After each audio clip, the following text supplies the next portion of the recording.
orientasi mental yang terbentuk dalam pikiran individu mengenai hubungan, peran, norma, dan pola perilaku dalam konteks sosial. Secara keseluruhan, skema sosial ini mencerminkan struktur sosial yang ada dalam masyarakat dan mempengaruhi cara individu berperilaku, berinteraksi, dan mendapatkan akses terhadap sumber-sumber daya dan kesempatan. Skema sosial ini dapat juga berbeda-beda antar budaya dan berubah seiring berjalannya waktu karena mencerminkan evaluasi masyarakat dan dinamika perubahan sosial. Di sini juga saya akan menjelaskan konsep dasar. Yang pertama itu ada struktur sosial. Struktur sosial mengacu pada pola hubungan dan hierarki yang ada dalam masyarakat. Ini melibatkan elemen-elemen seperti status sosial, peran sosial, dan jaringan sosial. Struktur sosial menentukan posisi individu dan kelompok dalam masyarakat, serta mempengaruhi interaksi sosial dan akses terhadap sumber daya. Yang kedua, norma sosial. Norma sosial adalah aturan-aturan dan harapan yang mengatur perilaku dan tindakan individu dalam masyarakat. Norma sosial dapat berupa norma formal yang ditetapkan dalam hukum dan peraturan resmi, serta norma informal yang ditentukan oleh budaya, adat, istiadat, dan nilai-nilai yang dianut oleh masyarakat. Norma sosial ini memainkan peran penting dalam membentuk perilaku sosial dan memberikan panduan tentang apa yang dianggap benar atau salah, baik atau buruk dalam suatu masyarakat.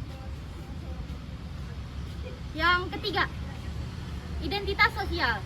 Identitas sosial mengacu pada cara individu menggambarkan dan mengidentifikasi diri mereka dalam konteks sosial. Identitas sosial ini melibatkan aspek-aspek seperti suku, agama, jenis kelamin, orientasi seksual, status sosial, dan kelompok sosial lainnya yang menjadi bagian penting dalam identitas seseorang. Identitas sosial mempengaruhi persepsi individu tentang diri mereka sendiri, interaksi dengan orang lain, dan ketertarikan mereka terhadap kelompok-kelompok sosial yang lain. Yang keempat, itu ada interaksi sosial. Interaksi sosial melibatkan pertukaran komunikasi, aktivitas, dan hubungan antara individu dan kelompok dalam masyarakat. Ini meliputi komunikasi verbal, ekspresi nonverbal, kolaborasi konflik, dan segala bentuk interaksi sosial yang terjadi dalam konteks sosial. Interaksi sosial ini adalah salah satu elemen sentral dalam membentuk dan mempertahankan hubungan sosial dalam masyarakat. Dan yang terakhir, itu ada perubahan sosial. Perubahan sosial adalah proses di mana masyarakat mengalami perubahan dalam struktur, norma, nilai-nilai, dan institusi sosial. Perubahan sosial ini bisa terjadi melalui inovasi, konflik, migrasi, teknologi, atau perubahan demografis. Perubahan sosial ini membentuk dan mempengaruhi interaksi dan hubungan antara individu dengan kelompok dalam masyarakat.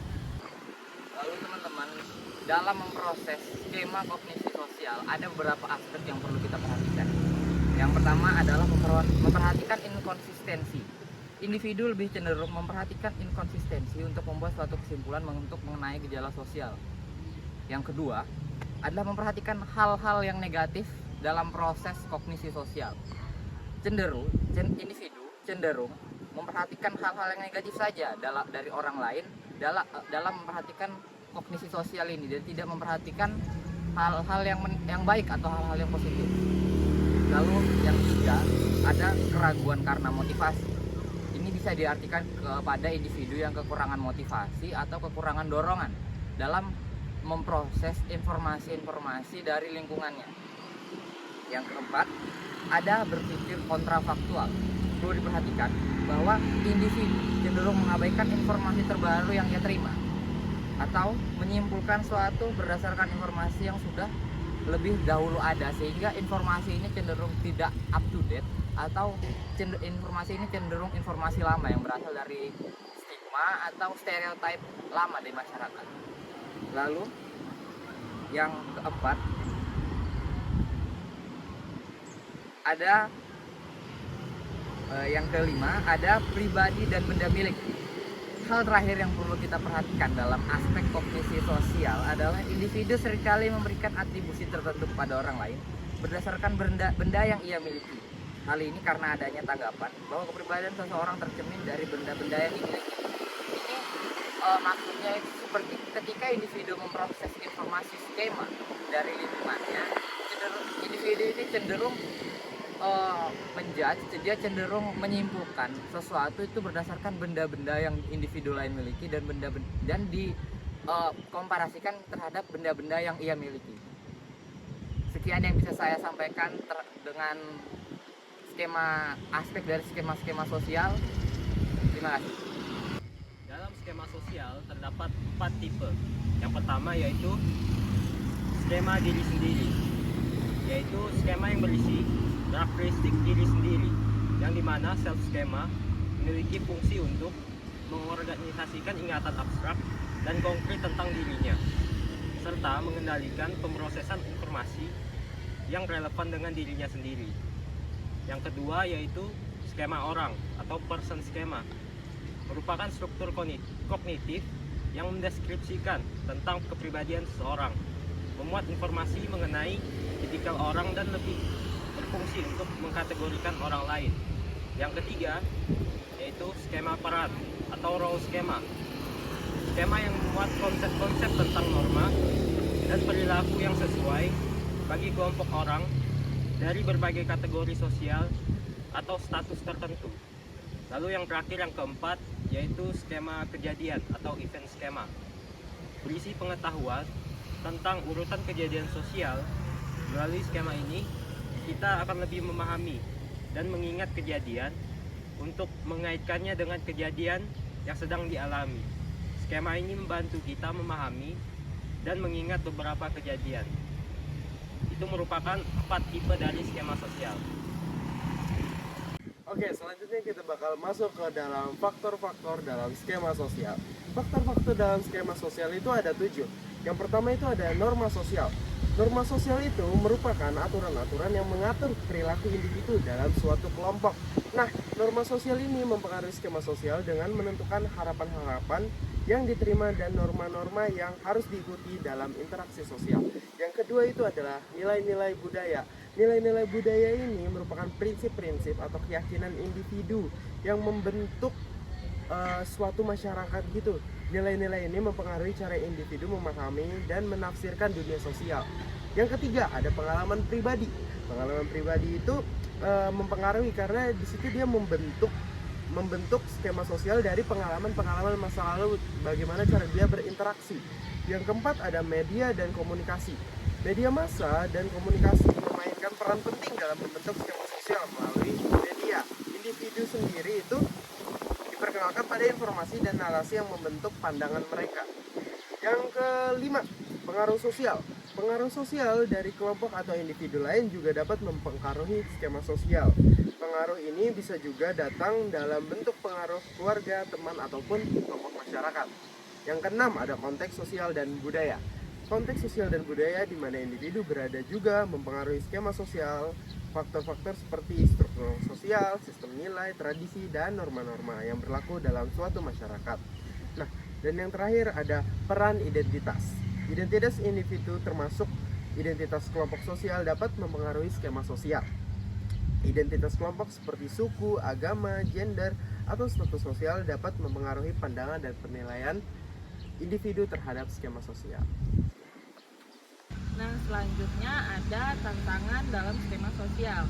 Skema dapat memengaruhi apa yang kita perhatikan, apa yang masuk di dalam ingatan kita, apa yang dapat kita ingat, sehingga terjadi distorsi pada pemahaman kita terhadap dunia sosial.